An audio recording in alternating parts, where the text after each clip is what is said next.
Okay. Here we are. Here we are. It's Faith Night Friday. Hi, my name's Emma. Uh, Thank you for joining me tonight. So last week, I know I was talking about a lot of things, and about finding being in the closet and finding Christ in the dark. Because sometimes that's where we find him. We find him in the dark. Because in the dark, that's where we see the light, which that's who he is. He's the light. So, and sometimes, we just have to, if you really want to find him, you have to spend some time alone in a quiet place, or even if you have a busy, nonstop busy area where you're at, you have a lot of people, or there's people around you, and you just don't know, where to find a quiet place. Go to that place in your mind. You could also do that in your mind, okay? I hate to say the bathroom. You could use the bathroom as well. Shut off the light and put it there. But it's a quiet time with the Lord, and when you seek him in the dark, you will see some kind of light. You would acknowledge something, okay? So I was talking about a lot of things and realms and discerning things, and discerning things that usually discerning things means that some things that are hidden, and when you find out that somebody needs to hear something, you share that with that person. So that's but the one thing I didn't mention, and I completely forgot, and that was intercession. Now, intercession is something that you can do on the behalf of somebody else. Like, let's say you have a family member or a friend, and they're like not mentally able. Let's say they never really acknowledged who Christ was, or never accepted him or her. Never accepted Christ in their heart, and they're just not able to do it because mentally they can't. Okay, so what you do is that you intercede for them. You pray on their behalf because they're unable to. So in that way, when you do this, you're helping them to come into the presence of God through you to him. Okay? So you're helping that person go there. So, and usually intercession also is the way, to pray for somebody, like, they need prayer, where you pray in intercession. So you pray on their behalf so that God will move in their life, and then he will be glorified for that. Okay, so I really want to just touch on that real quick, because I never mentioned intercession. Anyway, you can look it up, and and if you want to find where you can find the word intercession in the Bible, like I said, you can use a concordance, or you could just go on your phone, find it, and they'll give you a lot of different verses of where you can find it. Okay, I'm just drinking water right here, right now.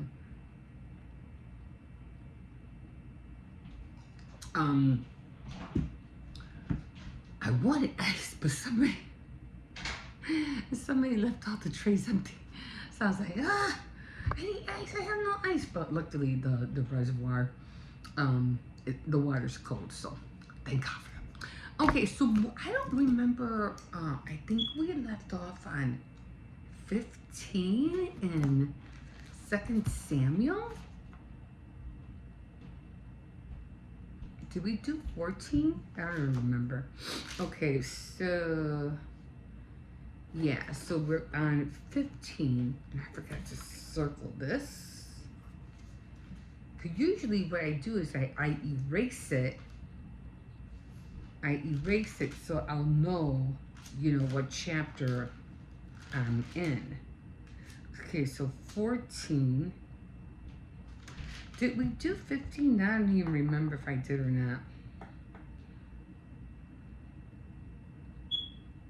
I think we did because I was talking about Absalom being reconciled with his father, right?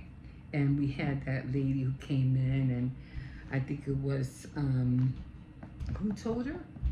Who told her to go to David and to say all these things about who was it that told her? Oh, Joab. And the woman went to the king and told her about, her having, a son, and the other son, didn't like the other son, and it was a whole story. Okay, so we are on 15, and I'm going to erase. I don't have an eraser on here, so I can't erase anything. But, okay, so let's just jump into this. And one thing I forgot to do last week, and I was like, wait a minute. I forgot to do this. I forgot the commentary. So we're going to do that today. Okay, so let's just jump into it. And I'm just going to start already. So we're talking about Absalom's plans rebellion. Okay, so after this, Absalom provided a chariot and horses for himself. And an effort of 50 men. He would get up early and go and stand by the road at the city gate. Whenever someone came there with a dispute that he wanted the king to settle, Absalom would call him over and ask him where he was from. And after the man had told him what tribe he was from, Absalom would say, "Look, the law is on your side, but there's no representative of the king to hear your case." And he would add, "How I wish I were a judge. Then anyone who had a dispute or a claim could come to me, and I would give him justice." When the man approached Absalom to bow down before him, Absalom would reach out, take hold of him, and kiss him. Absalom did this with every Israelite who came to the kingdom for judgment, and so he won their loyalty. Okay, so after 4 years, Absalom said to King David, "Sir, let me go to Hebron and keep a promise I made to the Lord. While I was living in Geshur in Syria, I promised the Lord that if he would take me back to Jerusalem, I would worship him in Hebron." "Go in peace," the king said. So Absalom went to Hebron, but he sent messengers to all the tribes of Israel to say, "When you hear the sound of the trumpets about Absalom has become king at Hebron, that there would, when you hear the sound of the trumpets, shout, Absalom has become king of Hebron." There were 200 men who, at Absalom's invitation, had gone from Jerusalem with them. They knew nothing of the plot and went in all in good faith. And while he was offering the sacrifices, Absalom also sent to the town of Gilo for Ahithophel,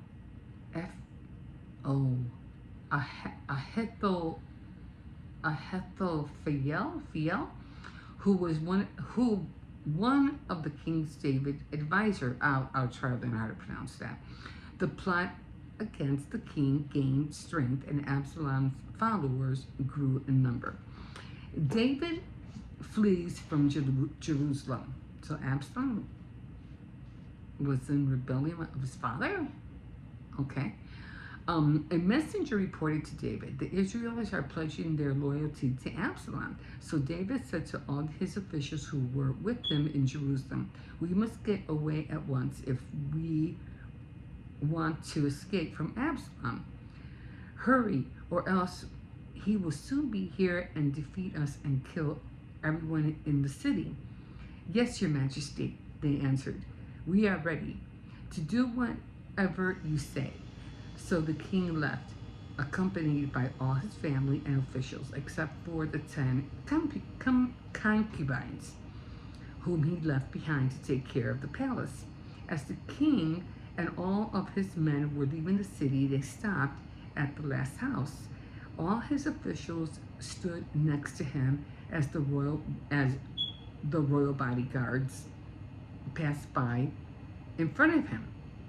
The 600 soldiers who had followed him from Gath also passed by, and the king said to Atiyah, their leader, why are you going with us? Go back and stay with the new king. Kind of confused here. Okay. Yes, you are a foreigner, a refugee away from your own country. You have lived here only a short time, so why should I make you wander around with me? I don't even know where I'm going to go back and take your fellow countrymen with you, and may the Lord be king and faithful to you. But Ittai answered, Your Majesty, I swear to you in the Lord's name that I will always go with you wherever you go, even if it means death. Fine, David answered. March on. So Ittai went on with all his men and their dependents. The people cried loudly as David's followers left. The king crossed Kidron Brook, followed by his men, and together they went out towards the wilderness. Zadok the priest was there, and with him were the Levites carrying the sacred covenant box. They set it down and didn't pick it up again until all the people had left the city. The priest Abiathar was there too. Abiathar, I think. Then the king said to Zadok, take the covenant box back to the city. If the Lord is pleased with me, someday he will let me come back to see it and the palace where it stays, to see it and the palace where it stays. But if he isn't pleased with me, well then let him do to me what he wishes. And he went on to say to Zadok, look, take your son Ahimaaz and Abithar's sons Jonathan and go back to the city in peace. Meanwhile, I will wait at the river crossing in the wilderness until I receive new news from you. So Zadok and Abithar took the covenant box back into Jerusalem and stayed there. David went on up the Mount of Olives, crying. He was barefoot and had his head covered as a sign of grief. All who followed him covered their heads and cried also. When David was told that Ahithophel had joined Absalom's rebellion, he prayed, please, Lord, turn Ahithophel's advice into nonsense. When David reached the top of the hill where there was a place of worship, his trusted friend Hushai, the Archite, met him with his clothes torn and with dirt on his head. David said to him, you'll be no help to me if you come with me, but you can help me by returning to the city and tell Absalom that you will now serve him as faithfully as you served his father, and do all you can to oppose my advice that Ahithophel gives. The priests Sadok and Abithiar will be there. Tell excuse me. Tell them everything you hear in the king's palace. They have their sons Ahimaaz and Jonathan with them, and you can send them to me with all the information you gather. So Hushai, David's friend, returned to the city just as Absalom was arriving. So I think this whole rebellion, I think still keeps going on. So we'll see what happened. Over here, Absalom returns to Jerusalem. Okay, so let's find out what it says in the commentary, because I remember last week I completely forgot. So 15, 16, and I forgot to erase all of these.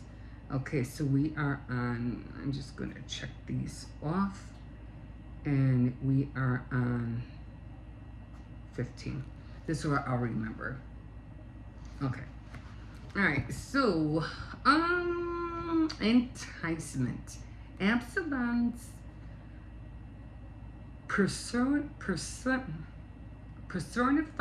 everything that God hates. Unfortunately, many in Israel were deceived by him and believed his flattery and lies. They should have remained loyal to the Lord and to David. But recall what the crowd did to the son of David. Okay, but recall what the crowd did to the son of David.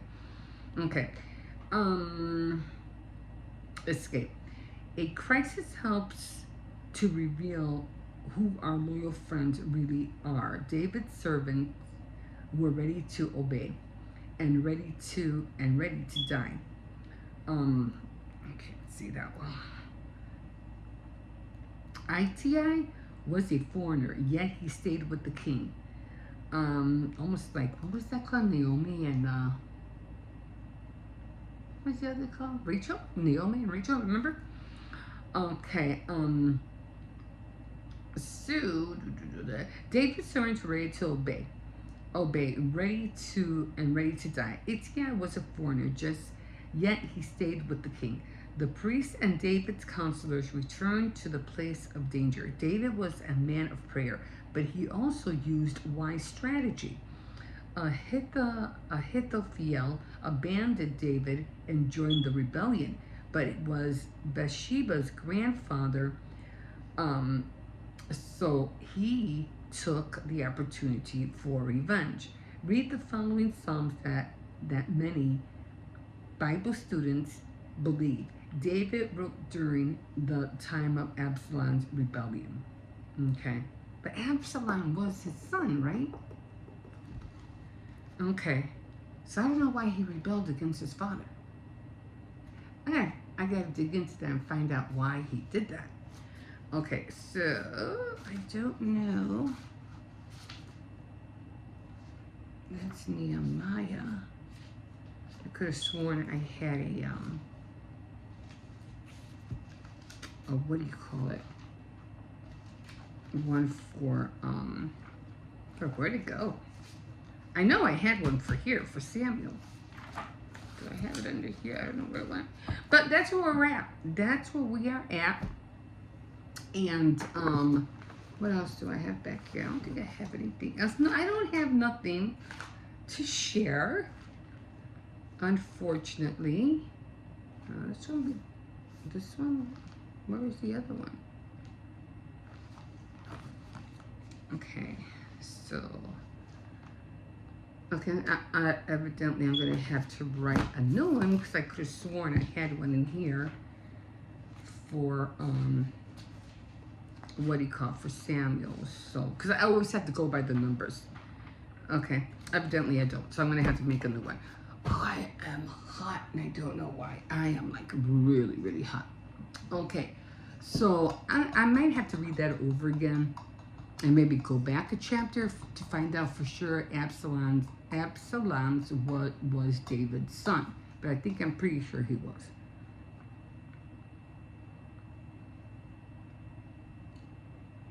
Yeah. So yeah, like I said, unfortunately, I really don't have really nothing to share except that when I was talking about the to intercede for somebody. Well, I do have something to share.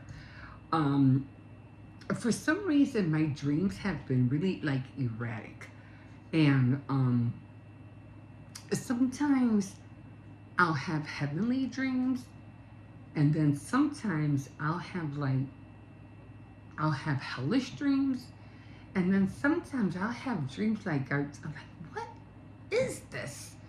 You know, and so, but I've been watching a lot of because to me they're like little mini movies, and they're a lot like crime, not crime videos, but law and crime, and like body cam, police with the body cam, when they go to arrest crazy Karens, or they go to arrest people who are drunk and drunk driving, all that. Or I watch people who are being evicted, or I watch canines who are, German shepherds who are, officers and running and getting, bringing down victims, not victims, criminals. So I'm always watching those kind of, even police chases, things like that. And usually when I'm watching the body cams, the police body cams, they're always entering people that are always like either they're drunk or they're fighting, or they're on drugs and they're fighting. It's always something, but most of the time they're always fighting. They always end up arresting somebody for assault, or battery, things like that. For hitting somebody else, even if it's a woman, you can be charged with battery. So I've been watching a lot of those. I don't know. Sometimes I think they're funny. I'm like, like somebody will call the police because they feel like, they have been in a situation where they didn't get any justice, and they get mad, so they call the cops. But it just so happens that it backfires, and they're the ones that end up getting arrested instead of those who they call the cops to get arrested in the first place. It's kind of weird, but that's what happens. Sometimes it backfires on you, and you want to charge somebody, and you're the one that gets charged. So I've been watching a lot of stuff. So lately, my dreams have been about that, and my dreams have been about people fighting and arguing all the time. Like the other night, I had a dream about this one. Their mother was about to get married, and there were these two sisters, and they were arguing about this one guy that they knew. I think she was boyfriend or something like that. And they were arguing on her mom's, which was supposed to be her wedding day. And they're arguing back and forth, and it was just getting crazy. And then they ended up killing the boyfriend with a bat. I'm like, oh my God, like what the heck am I dreaming? So these dreams have been like really, really like violent dreams. And I'm like, what the heck am I dreaming? I go, it's probably because of what you're watching. And like I said, sometimes you might not think what you watch doesn't really like interfere in your life. But if you're watching like a lot of movies that don't pertain That's a come. I think the Lord says, watch what you watch because that stuff is not good for you. Or you watching like, which I never was able to get into. What are those shows? The kids are always trying Breaking Bad, and I don't know. There's other shows like that too, and I forgot the names of them. But and so I never watched it, and I understand they're cool movies and stuff like that. I'm sure, but they just have too much like violence, or I think the other one is about it's something called Weeds, or I don't know, something like that. And I'm like, yeah, I'm just not into that stuff. And I remember because I used to watch a lot Law and Order, Criminal Minds, and you know, all those SVU, the investigations, and I have to admit, I always had.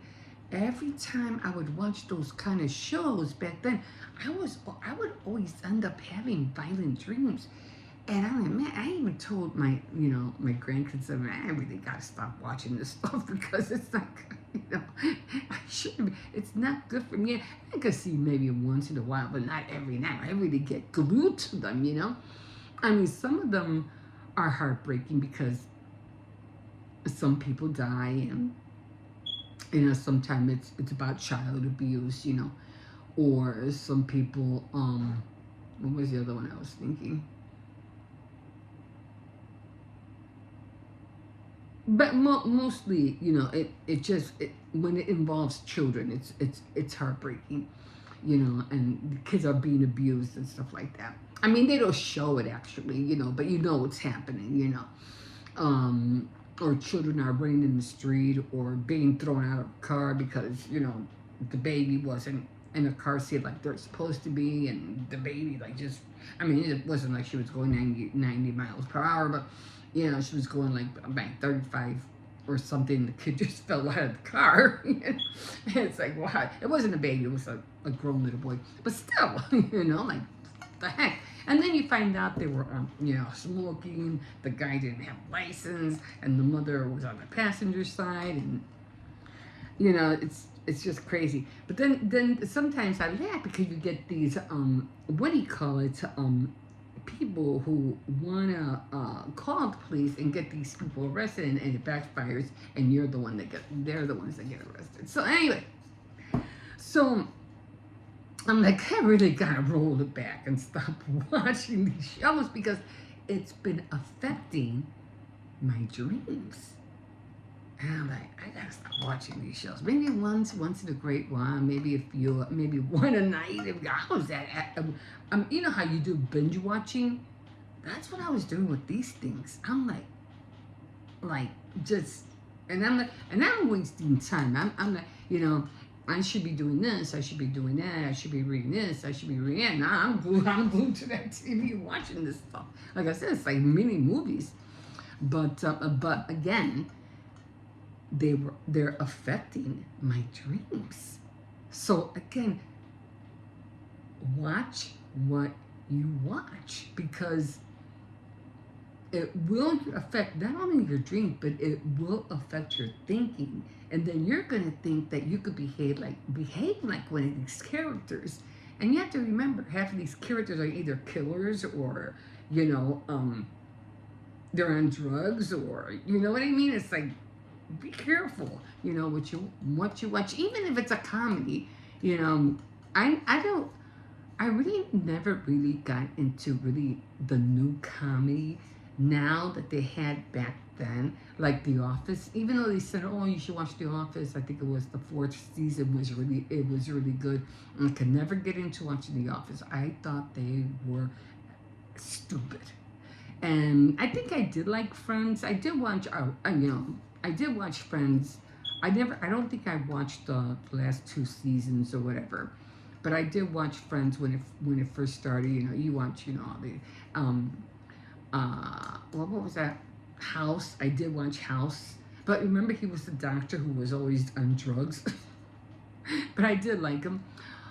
Which other movies? And like I said, used to watch it. But I grew up watching Bewitched. What are the other?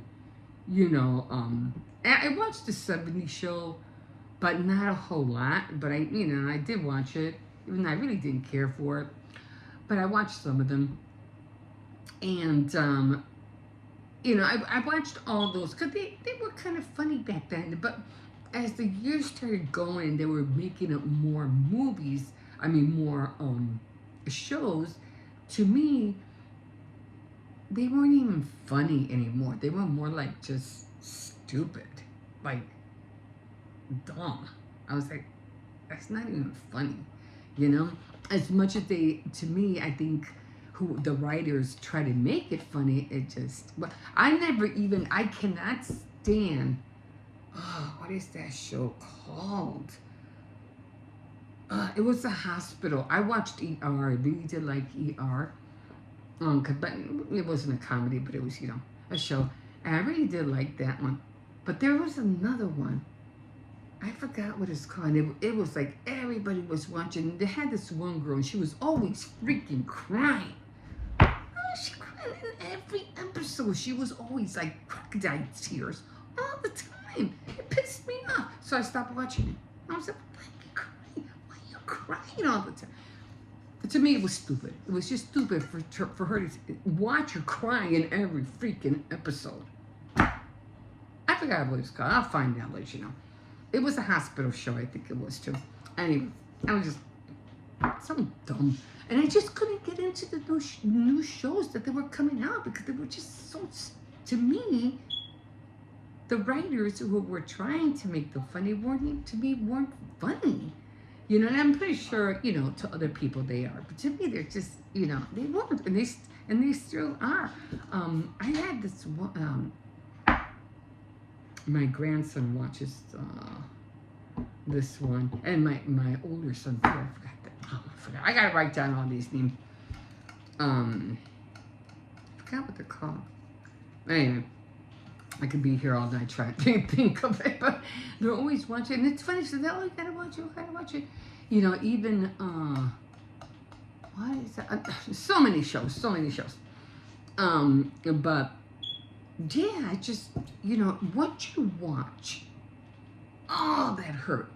I feel like my jaw almost locked. It will affect you, so be careful what you watch. Okay.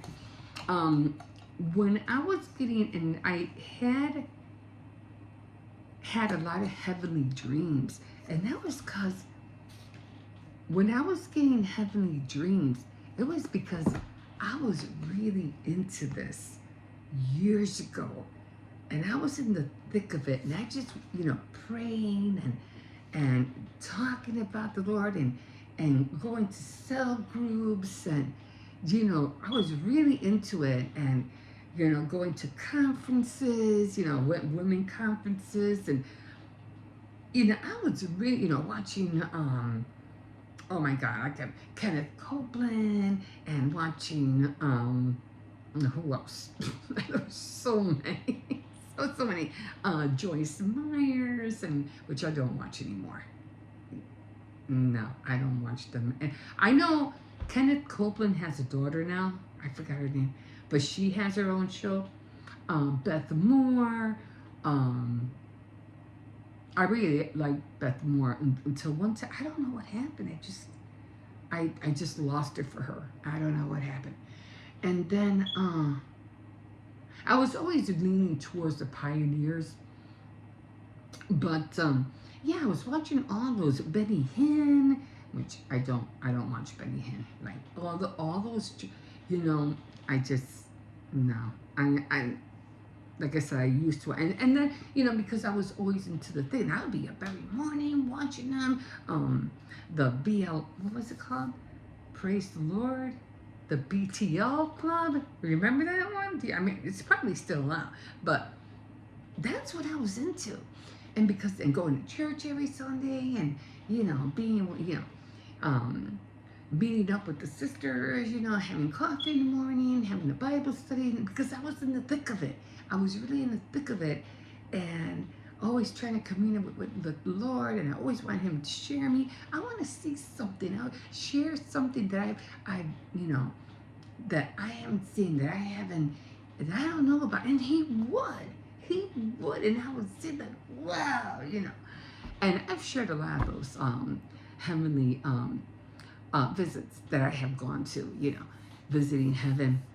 And but I haven't had one for a while, and I'm still trying to get back into because I know there's more. I don't like I feel like my heavenly home is the kingdom of heaven. It's not here. This is just a temporary place. I don't belong here, And I'm gonna do the best I can. The last years that I have left, through however long the Lord wants me to be here, I'm going with this. And do I want to go to a church? Heck no. No, not the way that, I was watching, again, I was watching one of those long crime shows. And one of them had an altercation with another sister because she was doing a job. She was the deep. No, I forgot what it was. Anyway, it was some kind of altar. I think I'm getting confused. I remember hearing one where the pastor's deacon was going out. The deacon was going out with the pastor's daughter and got her pregnant. What? Okay, so I'm like, and they were in court. And then I watched one where, where the girl who, I've been coming to this church for years and blah blah blah, and they're literally, these two sisters are not sisters, but sisters in Christ are fighting in the church while church is going on. And they're fighting because, she did a job and she didn't get paid, and she was mad because she didn't get paid.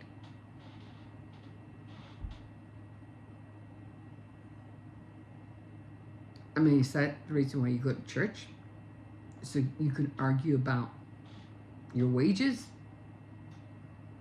And then what I've been seeing with churches, what our churches are doing these days, I don't even want to step in one. I'm like, if that's what they're doing these days, and if you ever notice how closed in churches are, how dark they are,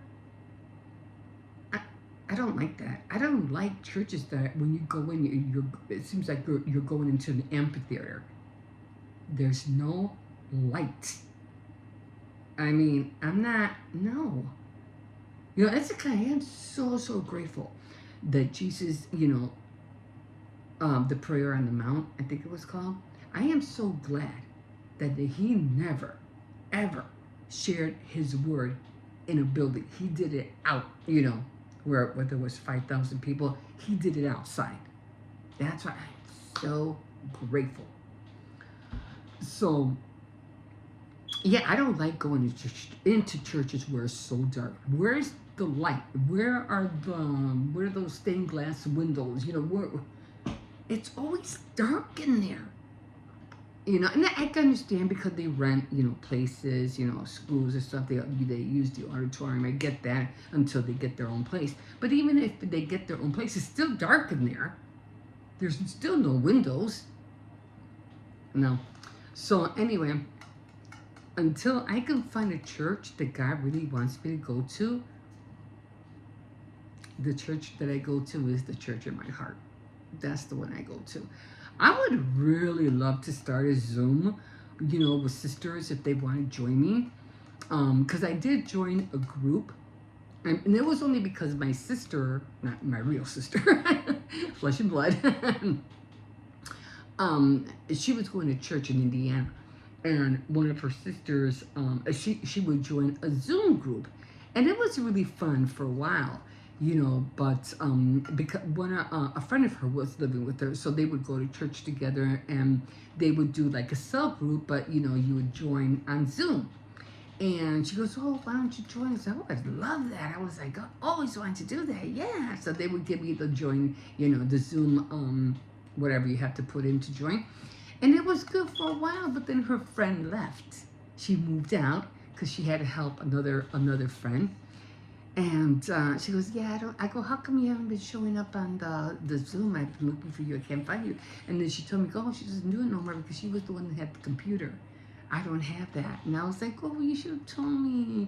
Because I was like, I was looking for you and I felt so out of place. I just felt like this really isn't my group. This was your, I didn't know these women, not like they did, so I just didn't feel like I belong there, you know what I mean? So I was saying, nah, if you're not gonna be there, I'm not gonna be there neither. So yeah, so I haven't, I didn't join because she wasn't there, and I really felt because it just didn't feel right. So I was like, nah, it was nice for a while, and I really liked it, but yeah. But I would love to start my own Zoom, if any sisters want to join me, we'll go on Zoom and see each other. That'd be awesome. So, but we'll see. Maybe I'll get on other platforms and ask them if they want to join. It'll be so much fun. I did like it, but again, I felt out of place. You know what I mean? So, yeah. It was another thing I wanted to touch on, but I'm over here rambling and I forgot. Oh, of course. Jeez. The fire in LA. It's devastating. It's very hurtful. I could just think about it. I just want to cry. I'm like, I start breaking down. But you would never think that something like that could happen. We go on living and thinking that nothing ever is going to go wrong. Like, we're immortal. Nothing could ever happen to us or our world or our city. Look what's going on. And we just started the new year.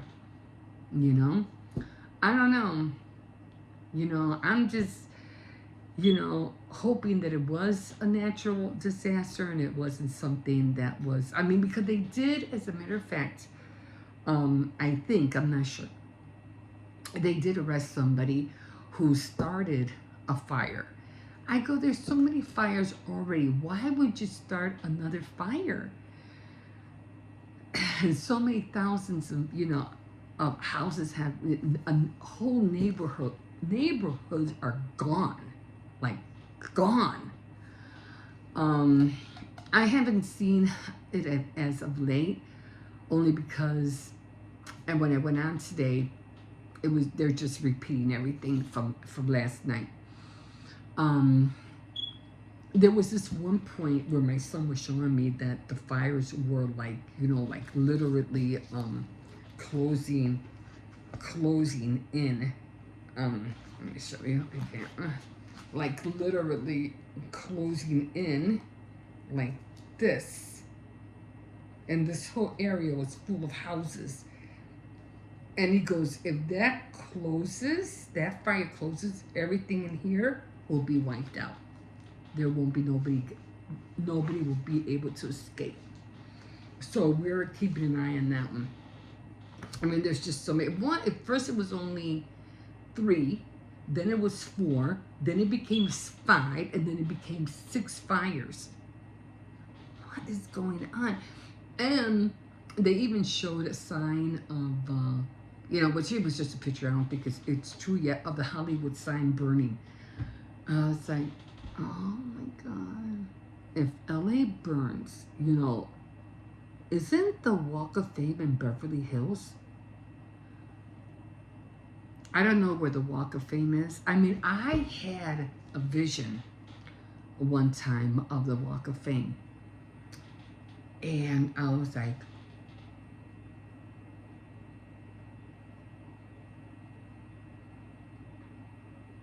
for some reason, you know how you use those jackhammers?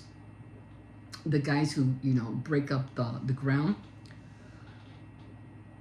Well, I saw the Walk of Fame with all the stars on it, right?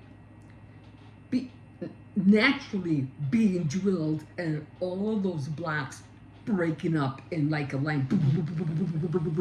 All of them. Like if a drill thing was going right through them. It was obliterated, that Walk of Fame. And that was just a vision, okay? Just a vision.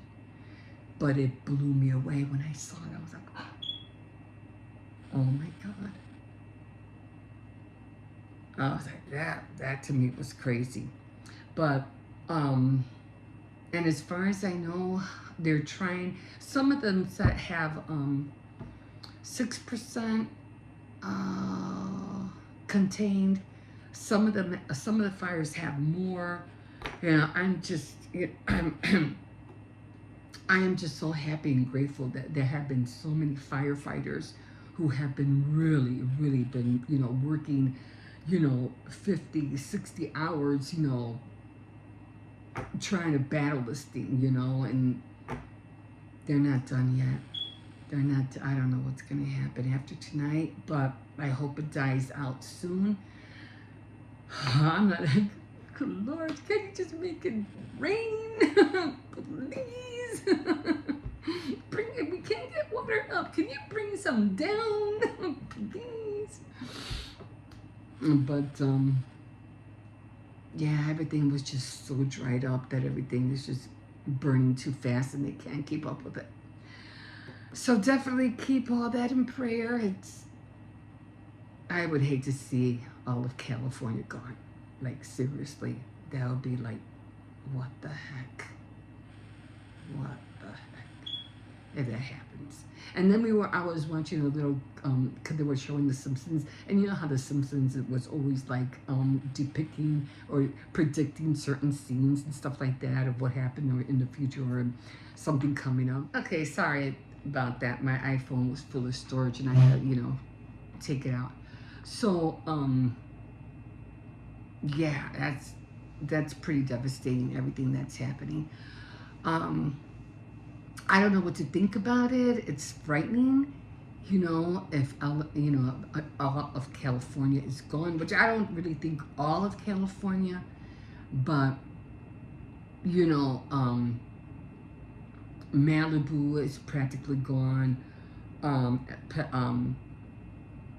All the famous places, Beverly Hills, I'm not sure if that's on fire. Pasadena, St. Monica, all those places, and the thousands and thousands of homes that have been lost. So I don't know, we're just going to have to keep up with it and just continue to pray. I just feel sorry because I don't know where all the people are going to end up. Insurance, I don't know, is for this to be at the beginning of the year, like the beginning of the year, this is like so crazy because we just started 2025 and we're starting it with a natural disaster. So to me, it is just so crazy. So we'll, like I said, just continue to pray. And some other places are getting real bad winter storms. Right now we just got a very little snowfall. That was about it. I'm in Chicago, but just the idea, I wouldn't know what to do if I was in that situation. I just wouldn't know. Again, we don't know where all these people are gonna go, but I really want them, the government or the president, to treat those people just like they treated the people who came from Venezuela or from wherever they came from. To treat those people, to treat our people just like they did to them. They have to help all these people. It should be mandatory because these are American citizens who did everything they can, even if the millions of dollars of houses wasn't given, even if it was given to them in a silver spoon. I'm pretty sure half of those people worked their butts off to earn that home, to become that entrepreneur, to become that CEO. They earned it. and then for it to be wiped out, and for them not to have any help, no resources, nothing. No. Hi. So anyway, so I really hope that the president for sure takes that into consideration. Okay, guys, so thank you so much for joining me on Faith Night Friday. And like always, you can always like, subscribe. I'm sorry about the cutoff. I had a dump, short in my storage. Anyway, so like I say, you can always like, subscribe, and definitely comment if you wish. Okay, guys. We'll see. I think this is the longest I've ever been on here, right? Anyway, somebody mentioned about what are those things called? A detector and a detect. I don't have one back here. So he said that it was distracting. I don't have what are those things called? A smoke detector back here. So I don't know what he was talking about. So anyway, yeah, I don't have one. So, okay, I'm going to leave you guys at that. And we'll see you next time on Faith Night Friday. Have a good night. And don't forget, pray. Okay, guys. Bye-bye.